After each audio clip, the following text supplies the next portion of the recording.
영적 자람을 위한 40일 두 번째 시즌이 계속 진행되고 있습니다. 오늘 12번째 날인데 계속 그리스도 안에서 우리가 자라가기 위한 그 애씀이 또 몸부림이 지속되어지길 소망합니다.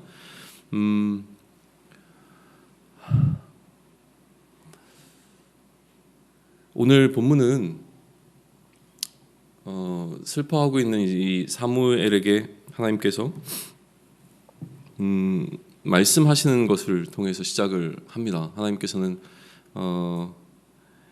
이미 이제 후회하시는 가운데 사울을 버리셨고, 그리고 이새의 아들 가운데서 사울을 대체할 만한 그 왕이 있다라고 이 사무엘에게 말씀을 해주시죠. 그러나 이제 그 얘기를 들었던 사무엘은 좀 두려워합니다. 만약에 이 상황에서 내가 다른 왕에게 기름 부어 그를 세우게 되어진다면 지금 사울에게서 내가 죽임을 당할 수도 있을 것 같은 그런 어떤 공포를 좀 느끼게 되죠. 그러자 이제 하나님께서는 방법을 좀 알려주세요. 어떤 왕을 세우기 위한 목적으로 그 이새에게 가지 말고 뭔가 이제 제사를 드린다라는 어떤 명분으로 핑계로 이새를 찾아갈 것을 말씀을 해주시죠. 당시에 이제 이새는 베들레헴에 살고 있었는데 그 베들레헴으로 이제 사무엘이 찾아갑니다. 제사를 명분으로요. 그때 이제 베들레헴 사람들이 이제 사무엘을 보고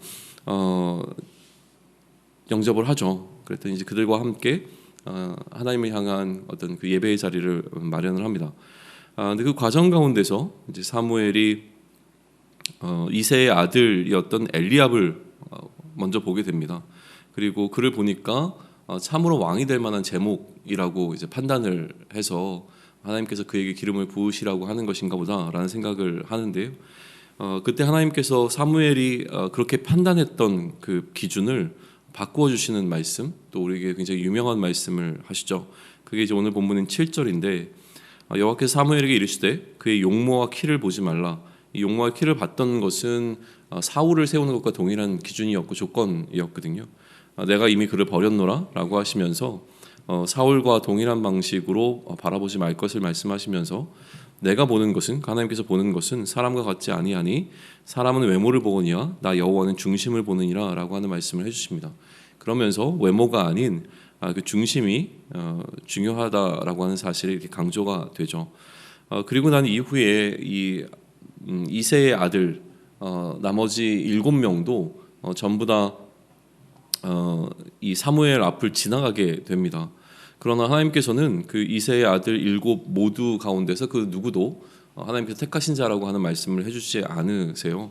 그러니까 이제 사무엘이 이새에게 이야기하는 거죠. 당신의 아들들이 이게 전부 다입니까? 라고 물었을 때 이새가 한 아들이 더 있는데 지금은 양을 치는 중이라고 이야기를 합니다.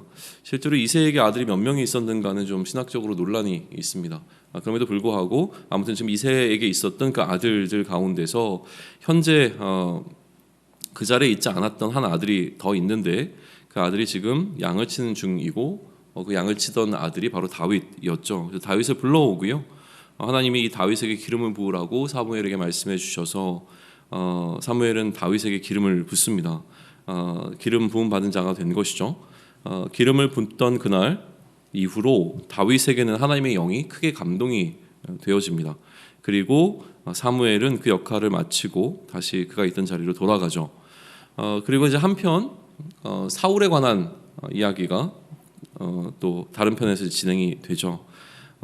다윗에게는 하나님의 영이 임했는데 오히려 사울에게는 하나님의 영이 떠났다라고 하는 기록을 하고 있습니다. 하나님의 영이 떠난 사울은 악한 영에게 좀 시달리게 되어집니다.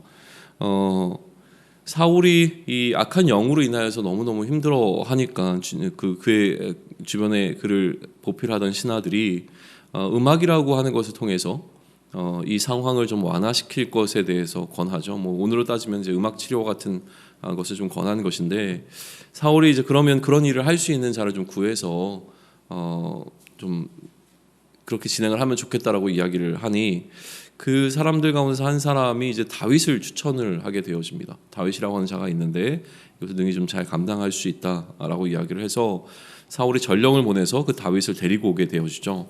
그리고 다윗이 오니까 사울이 이 다윗을 굉장히 마음에 들어합니다. 그래서 자기의 그 무기를 드는 자, 자기 옆에서 자신을 보필하면서 무기를 드는 자를 삼고 또 이새에게는 이렇게 얘기하죠. 이제 앞으로 내가 다윗을 계속 데리고 있겠다라고 이야기를 합니다. 그리고 나서 암령 때문에 힘들어할 때마다 이 다윗이 수금을 타게 되고 그런 과정을 통하여서 사울은 그 상황 가운데서 이제 나음을 좀 잊게 되어지는 그 기록이 이제 오늘 마지막을 기록하면서 이야기는 좀 마무리가 되어집니다. 뭐 이야기의 흐름상 스토리상으로 보게 되어지면 이제 사울을 대체할 왕으로서 다윗이 선택받았다라고 하는 것을 우리에게 알려주는 장면입니다. 그리고 그렇게 이제 다윗을 선택하는 과정 가운데서 그 사람이 누구인가보다, 그러니까 이제 이스라엘의 왕이 누구인가라고 하는 사실보다 더 중요한 것은 그에게 하나님의 영이 함께하는가라고 하는 것이 훨씬 더 이제는 중요한 것이라고 하는 사실을 명확하게 이제 보여주죠.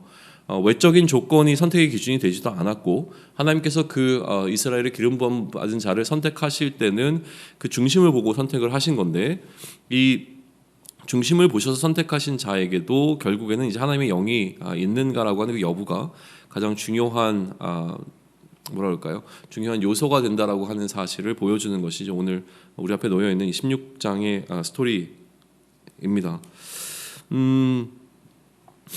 그렇기 때문에 이 스토리에서 우리가 주목하게 되는 것은 하나님의 영이죠. 하나님의 영이 함께하는 다윗과 하나님이 떠난 왕 사울이 대조가 이제 극명하게 되기 시작을 합니다.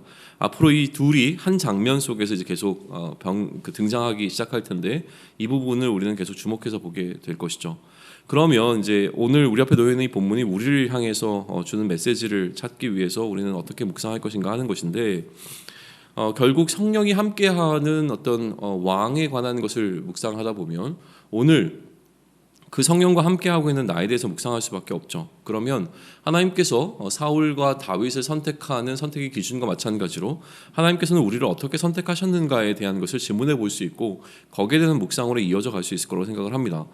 나에게 임한 성령에 대해서 묵상하고 이해하려고 할 때에 우리가 좀 주의해야 될 것이 있습니다. 무엇이냐면 이 외모를 보지 않고 중심을 보시는 하나님이라고 하는 사실 때문에 다윗의 외모는 부족했지만 그 다윗의 중심 때문에 다윗을 선택하신 것으로 해석하다 보면 중심이 선택의 기준이었다라고 하는 이야기는 나름대로 우리가 선택받은 것도 우리의 중심 때문이라고 오해할 가능성이 굉장히 많다라고 하는 거예요.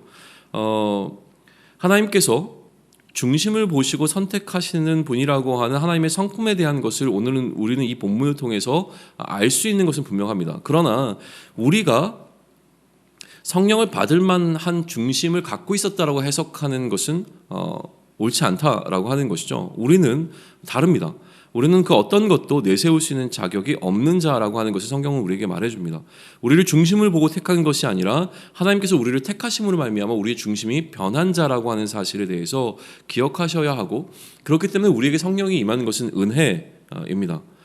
또 하나 주의해야 될 것은 무엇이냐면 사울에게 떠나신 성령을 묵상하는 과정 가운데 볼 수 있습니다.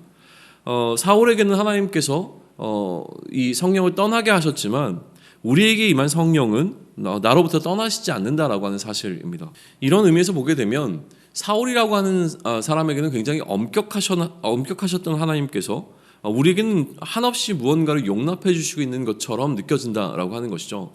우리는 오늘 사울과 같은 동일한 실수들을 반복하지만 그럼에도 불구하고 하나님께서는 사울에게 주셨던 성령을 거두셨던 것 같이 우리에게 임하신 이 성령을 떠나게 하지 않으신다라고 하는 사실에 우리는 좀 주목해야 합니다. 그렇다고 사울과 다윗에게 임했던 그 성령이 오늘 우리에게 임한 성령과 다른 영이 아니라고 하는 사실은 더욱 중요합니다. 우리는 한 나라를 다스리는 왕으로 기름 부음 받은 자가 아닙니다. 그 기름 부음 받은 자, 다시 얘기하면 이스라엘을 다스리는 자에게 허락되었던 그 성령이 다윗 왕에게 임한 동일한 그 성령이 오늘 나에게도 임했다는 사실을 기억하게 해주는 본문이라고 하는 것이죠. 그렇다면 그 성령과 동행하는 오늘 나의 삶은 어떠해야 하겠는가라고 하는 부분을 우리는 자연스럽게 묵상해야 하는 것이죠. 한 나라를 통치하는 통치자의 능력이 이 성령으로 말미암아 그에게 주어졌습니다. 그렇다면 그 동일한 성령이 오늘 나에게도 허락되어 있다라고 하는 사실이 오늘 나의 삶을 바라보게 해주는 굉장히 중요한 부분이 될 것입니다. 한 나라를 다스리는 자에게 허락했던 성령의 능력이 오늘 우리에게 임했는데 오늘 우리는 이 능력으로 우리에게 주어진 삶을 어떻게 살아야 할 것인가라고 하는 것에 질문을 던져야 하는 것이죠. 아무 자격 없었던 우리에게 하나님께서는 성령을 허락해 주셨고 그 성령은 우리가 하나님과 함께하는 그날까지 우리를 떠나지 아니하십니다. 그럼 그 성령과 함께하는 삶을 살아가게 된 우리들, 그렇게 선택받은 우리들은 이 성령을 통하여서 이 성령의 능력으로 오늘 우리에게 주어진 이 삶을 어떻게 살아가면 되겠는가라고 하는 굉장히 중요한 질문을 던지셔야 한다는 것입니다. 성령을 주시면서 하나님께서 그 왕에게 기대하셨던 것은 단 한 가지입니다. 하나님을 향한 순종이었습니다. 그렇게 오늘 우리에게도 요구되어지는 것은 이 순종입니다. 사울과는 다른 하나님을 향한 순종을 우리에게 기대하실 것입니다. 다윗에게 임한 동일한 성령이 오늘 나와 함께 하신다면 그 성령의 순종함으로 다윗이 성령으로 할 수 있었던 일을 오늘 나의 삶에서도 이룰 수 있을 것입니다. 다윗과 함께 하신 그 동일한 성령과 함께하는 동행함으로 오늘 우리에게 주어진 삶 가운데서 승리를 경험하고 승리하는 삶이 되어지기를 축원합니다. 아멘.